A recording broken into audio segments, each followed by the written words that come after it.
Hello and welcome back to Let's Play Perfect Cherry Blossom. So last time we played the main game, and now we're gonna go ahead and go with the extra stage. Originally I was going to use Sakia, but I've been having a little bit of difficulty, so I think I'm actually going to go with Reimu. Yeah, I know it's kind of boring, but honestly I've been having a lot of troubles. Actually, you know what? Let's do Marissa. Yeah, let's play as Marissa. Yeah, that works. That works. Yeah. Okay, so, I know I haven't really been uploading as much. It's because I've been, slightly busy. Okay, you know what? I'm not even gonna lie. My motivation has just been dying out recently. So, yeah, I know I should be uploading more. And don't worry, I'm back. I wasn't dead. So, yeah, I do still want to continue this series. So I don't really know if my uploads are going to be particularly fast or slow, but we'll have to see. Anyway, let's start talking about the stage itself. So, the stage in a nutshell is Intimidation, but all memo. What you really need to do is just memorize where every enemy spawns and just kill them before they can do anything. That's your best bet on this stage, and it seems to work rather well. You can basically kill all of these before they can even fire a single bullet, which just trivializes it. Alright, this part's a little tricky if you want to get the items, but it's not so bad. You just gotta be a little aggressive. And now for the mid-boss, it is Chen. What's she doing in this stage, you might wonder? Well, she's got some plot significance, which I'll discuss when I get to the boss. So her non-spell, blue stuff is aimed, red stuff is not. Just keep that in mind, and you'll be fine.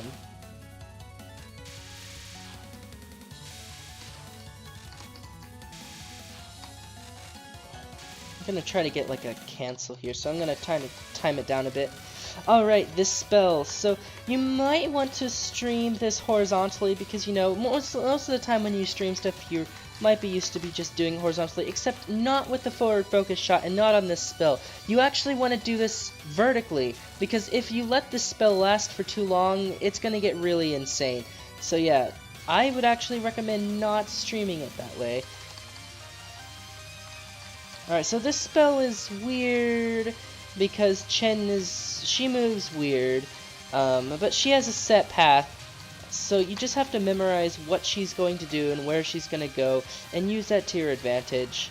Alright, now for the section afterward. So this section is like, kind of like combining the first parts of the stage together, which is a little weird. But you just have to know like when those things are gonna fire at you, because some of them actually don't fire at you. Okay, I'm doing a really job at explaining. What I'm trying to say is some of these aim at you and some of them don't. Some of them aim around you, so you have to kind of learn which ones aim and which ones don't. Use that to your advantage. I hope that made more sense as an explanation. And now for this adorable spam section, which actually isn't even that threatening.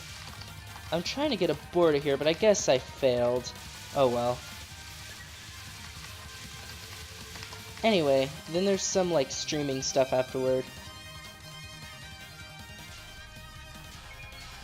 And now for self-spawning bullets. This part is actually really easy. It's just 100% memorization.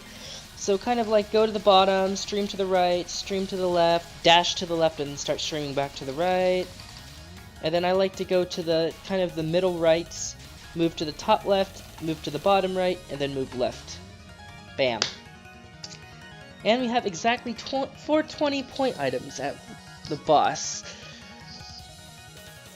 Alright, so I didn't talk about the plot, did I? So basically, in order to steal the spring from Gensokyo, Yuyuko had to, like, have someone help her break some barrier so that she could steal the spring. So now we're trying to get that repaired, and we're trying to go to the person who kind of messed up the barrier. Except we're not actually meeting them, because we have to go through their servant first, their Shikigami, who is coincidentally the master of Chen. So it's, yeah, her Shikigami has a Shikigami, which is a little weird, but you know what, let's not question these things. So this is they're all part of the Yakumo family. Chen, the master, and this character, whose name is... if it would come up. Blah, her name is Ran. Since the name didn't decide to show. Her name is Ran, and she is a kitsune, like a fox yokai. So she's gonna be like Flandra in the sense that her fight's gonna be like really, really super long. It's gonna have all these attacks on it, so yeah. Be prepared for a long ride. Her non-spells, well, the first few are just streaming, so try to start on the left and then slowly make your way to the right. Alright. Now for this first spell, Wizard Fox Thoughts. It's an intimidation spell. It's actually aimed, so it's all about just tap streaming and sidestepping. It's actually not threatening in the slightest once you realize that. You don't want to just tap like too much though. You want to wait for your taps. You need to look at the bullets and see when you have to tap. Alright, now for the second non, which is like the first one, except a little more dense, but it doesn't really make that much of a difference. Like, these nons have like these clear giant lanes that you can kind of follow, and as long as you follow them, then you can avoid most of the craziness. Alright, now for the second spell, 12 General Banquet God, whatever, I don't know what the hell this spell's name is, because I'm playing the Japanese version. Anyway, what you want to do is you want to start in the center, then make your way to the right to dodge these, and then you want to kind of make your way back into the center to finish her off. It's a little bit dense, but it's all static, so it's just memorization. Alright, now for the third non, which is going to be a little more dense than the second non, except it's actually easier because even though it's faster, it's less dense, so there's a lot more space. And I actually like its design more. There's like these nice like little light blue kunais. Alright, so it looks like I'm approaching the edge, so I might have to restream. Nope, I got lucky. Awesome. Okay, now for Fox Tanuki Yokai Laser. This spell is a little weird. I like to do it kind of high on the screen, although you probably don't have to. What you do is you just kind of move in the other laser lane after each wave. The reason I stay high is because if you stay low, it'll start like the lasers will spawn based on like your position to Ran. So like if she's diagonal from you, the lasers are going to be like diagonal and weird, and I hate that. So I try to stay under her so I can keep everything horizontally. There's nothing to say about this non-spell, by the way. Just move every 2 sound effects. It's all aimed.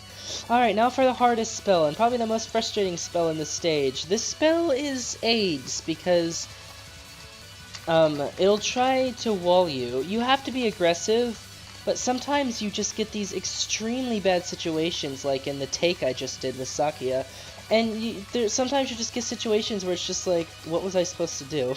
So yeah, it's a really annoying spell card.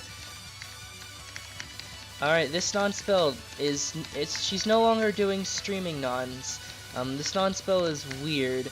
It's a dense pattern, but it's got some staticity to it, so it's kind of like memorization, except not really, because she moves around so much, so it becomes kind of random dodging. Princess Tenko Illusion. So this spell, you just kind of go to the side of the screen and then move down as she catches up to you, and then move up and diagonally. Just keep doing this. It'll keep going faster, but that's irrelevant because you'll still have enough time to get through each wave, so don't get scared of the speeding up, because it won't matter. Alright. Is it the weird non? Yeah, this is the weird non. Okay, so some things are aimed, some things are not. You have to pay attention to what these light blue kunais are doing. It can be really weird and scary at times. Alright. Now what's next? Is this the fun one? Oh wait, no, this is the Manji one. Okay, so this spell, Manji, it's actually not a Nazi symbol, so no, Zune does not endorse the Nazis. Good thing this game isn't American, otherwise all the soccer moms would have been like, oh my god, because you know they always do that. Alright, so what you gotta do is you gotta move through the laser before the hitbox spawns to get yourself in and then spin around. You'll know the laser's about to spawn because of the sound effect. Alright, now for the weird lane non-spell. So this non-spell creates these clear lanes for you, so you just want to get yourself in a lane and kind of stay there. The only thing you really have to dodge are the spiraling kunais, so it's not too bad.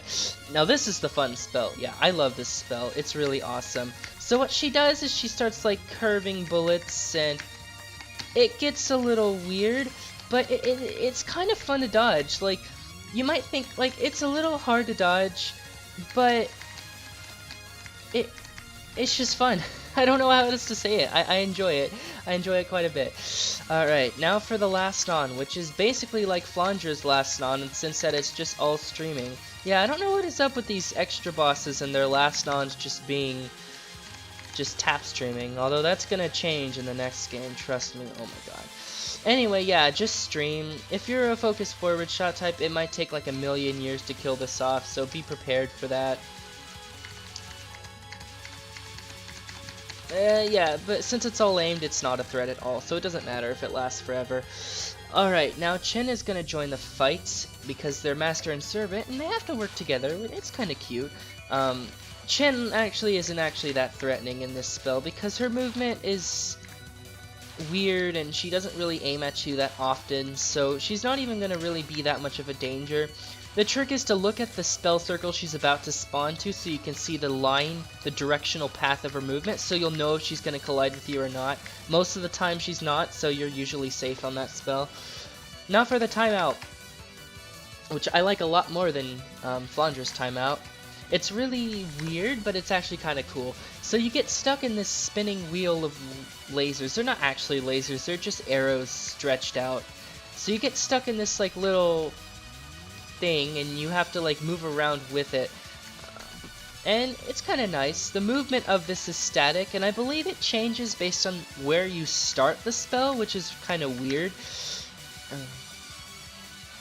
So the one key to this spell is don't rush, because the thing moves so slowly that you still have time. It is an intimidation spell and can be really scary, especially if you've never fought it before. So just it helps to know where this is going to move ahead of time and to take your time when going through the blue lanes. That way you can safely maneuver yourself. And at the very end, she's going to just stop in the middle, and then you're going to have to dodge these things coming from the sides, and they're a little annoying because the visibility becomes really small because, yeah, the thing gets smaller as time goes on, so that's kind of annoying. It can cut visibility down, which can really hurt your dodging, so just try to be careful. And now for the last spell. This spell, I'm going to try to create a safe spot. It's a lot like Flandra's spell in the sense that it does like layers and stuff like that. Like, it gets harder as time goes on, or as you deplete her health. Although if you try to time it out, it'll get super crazy, so don't think you can just cheese it by staying on the first wave the whole time. Alright, so what I'm gonna do... Oh... Run. Oh, run. Okay, so I can't do that because she spawned the bubble in front of me. So if she spawns a bubble, yeah. So what I was going to do was I was going to create like a little safe spot for the next wave so that I could just kind of like not have to dodge anything. But because she spawned the bubble in front of me, I can't do that. So I have to dodge everything manually, which isn't gonna work because this spell is kind of hard to dodge raw. Or I can. Okay, I'll take it. I'll take it. Or maybe I can dodge it raw. That was a clutch dodge there. Yeah. Maybe I'll pull it off in the Phantasm, the safe spot thing. So anyway, yeah, that is it for the extra stage. Shaving Ren is a much easier fight than Flandra. One thing about this stage is that it gives you a lot more resources than Flandra did, because not only do you get all those lives and bombs, but you also get borders too, so this is a very generous extra stage, and it's probably the one I recommend if you want to clear an extra stage. So yeah, that was extra. It's a pretty cute stage. Kecleon. I love that. I love that phrase. So anyway, yeah. We're gonna be doing this next time.